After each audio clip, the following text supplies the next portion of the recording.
Amalungu e-MK engxenye yaKwaZulu-Natal aphumele obala athi awamfuni uco-ordinator uHlongwa. Lokho kulandela-ke zonke izinto asezenzile njengoba-ke omunye welungu le-MK ubebabalela laphana-ke emhlanganweni wayo-ke MK. Uthi cha, bayabonga ngo-coordinator uHlongwa noma ngabe-ke kwenzakaleni njengoba-ke kubukeka ngazukuthi uhulumeni noma-ke isishayamthetho saKwaZulu-Natal siyamsaba laphana-ke ngaphansi kweqembu MK. Ngaphandle nje kokuba ngiqhubeke emlalelo wami, ngicela ukuthi wenze kulungile upresse i-subscribe button njengamanje wenzela ukuthi njalo eyishisayo sikulethele ezinye njengoba zinjalo. Ungakhohlwa ukulike amavidiyo wethu njalo ukuze mangabe sikufakela amavidiyo kube wena oqala uthola notification. Ungakhohlwa ukushare uphinde wenze sure ukuthi uyakhomenta ushuvo lakho melana nalolu daba. Lalwa naye ividiyo yensizwa ichaza melana no-coordinator uHlongwa ngaphansi kwelungu le-MK.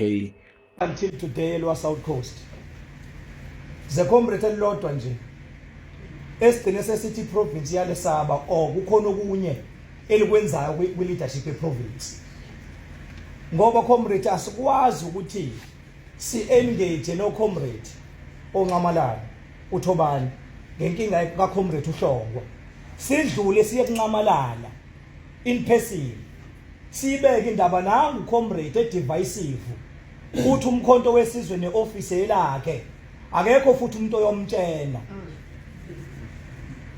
SG uyitholile into engiyisendile ngathi ngumaqethuke office lakho, ngaze ngazisenda kwi-head of the former election, wazi ngokukhulu ukushesha wayithumela wabuya lethi cha ngimthumelile u-SG yonke detailed information le isiyaselwa South Coast up until today. Awukaze nobhala uzibhoda ngisho ukungiphendula.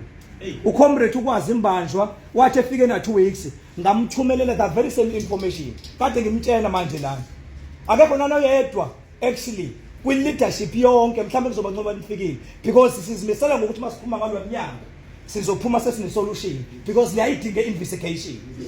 uHlongwa comrade Shivam national organizer ugadwa ngama R5 ukwe interim structure yena yedwa, ucoordinator ugadwa ngama R5 o urban ban insizwe zo5 ehlale sihamba nayo.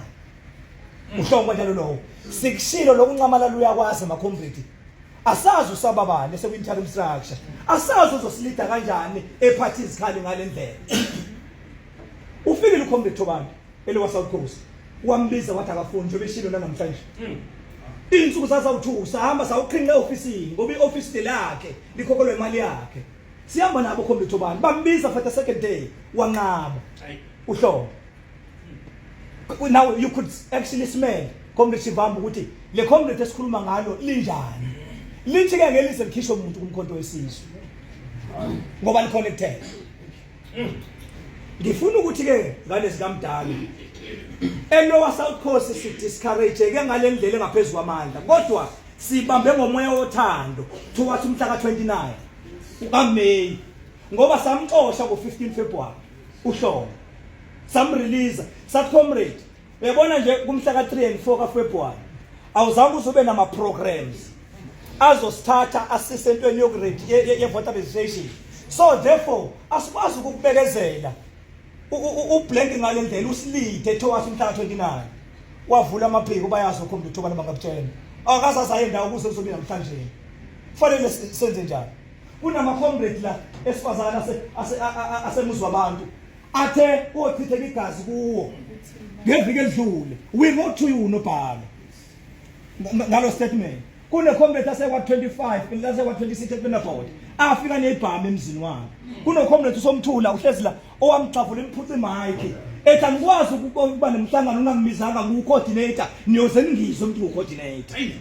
So therefore comrade Shivambu, it doesn't need any investigation. Ngishilo ezincwadini ngathi umsholozi can attest ekuma problems elwa South Coast ngathi khulumana noComrade uThobani uyazi including uComrade uMbali. So therefore there's nothing that needs to be investigated.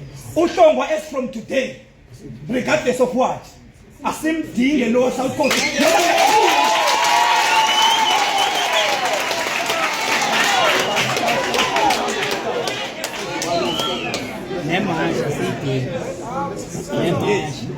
Nemarcha.